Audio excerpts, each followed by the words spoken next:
উম্মাহাতুল মুমিনিন, মুমিনদের আম্মা, মুমিনদের মা আম্মাজান খাদিজাতুল কুবরা নবীর সাথে নামাজ আদায় করছে, নবীর সাথে নামাজ আদায় করছে, নবীর সাথে রুকু দিছে, নবীর সাথে সেজদা দিছে।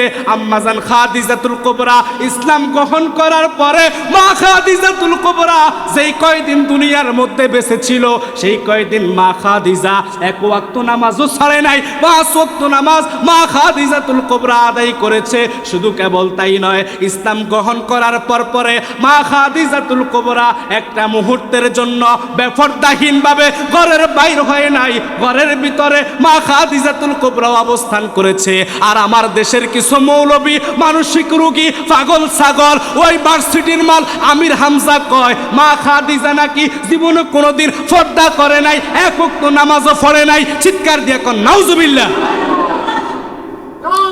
কত বড় কথা!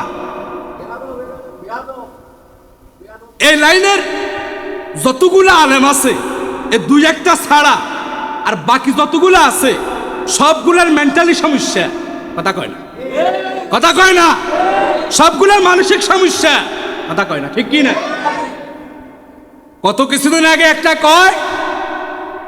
কয় বেলায়েতের সম্রাট মাওলা আলী নাকি মদ খাইয়া এই নামাজ পড়তে যাইয়া নামাজে ভুল করছে। কন্যা নাউজুবিল্লাহ।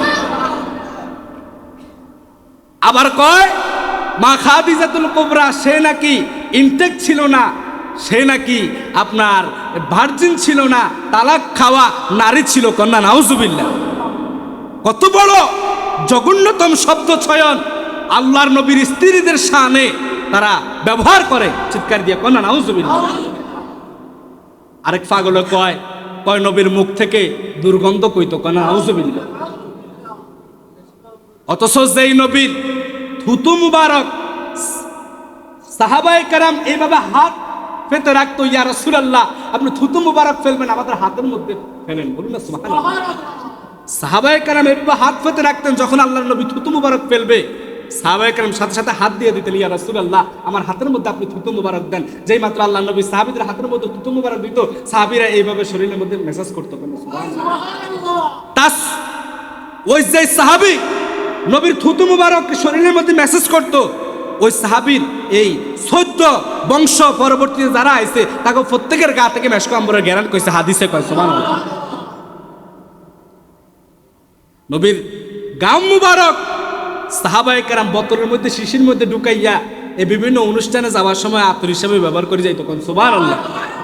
নামি দামি ইতালির রোম শহরের দামি আতর, আমেরিকার দামি আতর ব্যবহার কইরা যে সমস্ত গেস্টরা মেহমানেরা ওই অনুষ্ঠানের মধ্যে আসতো, নবীর সাহাবীরা নবীর গাম মুবারক আতর হিসাবে আমার মধ্যে লাগাইয়া যখন অনুষ্ঠানের মধ্যে যাইতো, তাকেও নামি দামি জ্ঞান সেন্টার জ্ঞান এই নবীর গাম মুবারকের জ্ঞানের কাছে হার মানাইতো। কোন সুবহানাল্লাহ।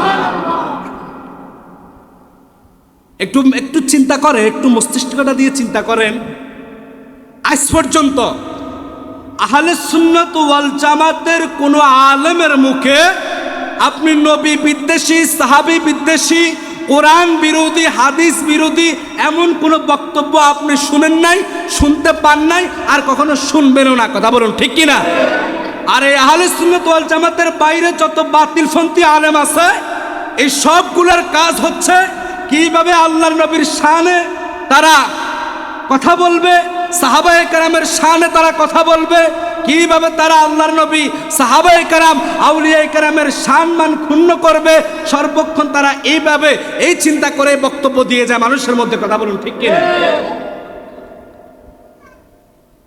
তো যে কথা বলছিলাম, মা খাদিজাতুল কুবরা যে কদিন বেঁচে ছিলেন ইসলাম গ্রহণ করার পরে তিনি একদিনও ঘর থেকে পর্দা ছাড়া বের হন নাই, এক ওয়াক্ত নামাজও তিনি ছাড়েন নাই। এত বেশি নামাজ মা খাদিজাতুল কুবরা আদায় করেছেন, এত লম্বা সেজদা দিয়েছেন, রুকু দিয়েছেন, আল্লাহ মা খাদিজার উপরে খুশি হয়ে গেছেন। সুবহানাল্লাহ। কন্যা কে খুশি হয়েছে? আল্লাহ মা খাদিজার উপরে খুশি হয়ে গেছে।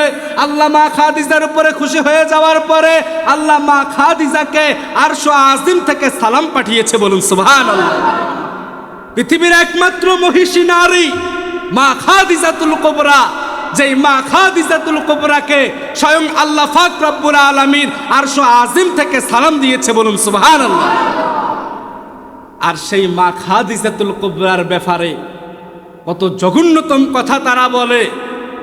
আল্লাহ তাদেরকে হেদায়েত করুক, সকলে পড়ি আমিন।